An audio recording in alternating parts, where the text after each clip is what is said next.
Men gather to mourn Hamid Iqbal Bahati, who took the boat that sank off Greece last week in one of the deadliest migrant disasters in recent years. He's missing and presumed dead. Bahati prospered for 2 decades working in Saudi Arabia, but returned to Pakistan 3 years ago. The country's economy went into meltdown in the pandemic and his restaurant business closed. The 47-year-old was getting desperate, his family say. At least 350 Pakistanis were on the overloaded fishing boat, Interior Minister Rana Sanaullah said on Friday. He said it had a capacity of 400, but more than 700 people were crammed on board. With work drying up, Hamid cobbled together $7,600 to pay a trafficker, according to his brother Mohammed Sarwar. He hoped to rebuild the life he once had in Europe. Who would leave their country if they were well off? There was a time when he would immediately provide anything the children asked for, whether it was food, clothes or anything else. But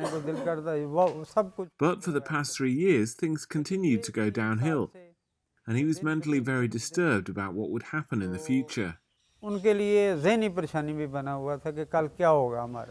Pakistan is a top exporter of labour, and remittances have helped keep the country afloat. Legal opportunities are limited and many resort to agents and take the irregular route to Europe, known locally as donkey. Ishtiaq Ahmed worked in Oman for 11 years. He returned home to the eastern city of Gujarat last year to start a car spare parts business, but he regrets coming back. I would advise the new generations never to go abroad in search of employment through the mule process. If you have to go, do it legally. If you go through the donkey route, there is a 90 to 95% chance of you dying on the way. So go through legal processes.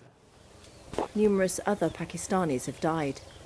Mediterranean crossings via Libya, mainly to Italy and Greece, nearly doubled between January and May compared to the same period last year. Mohammed Nadim was aboard a boat that sank off Libya in February, killing more than 70 people. He had 3 children and also supported his sister and mother. But soaring inflation, now at a record 38%, had slashed the modest wages he earned as a furniture salesman. The family's situation had become precarious, says his mother, Kosar Bibi. He used to work, but it was never enough to feed all of us.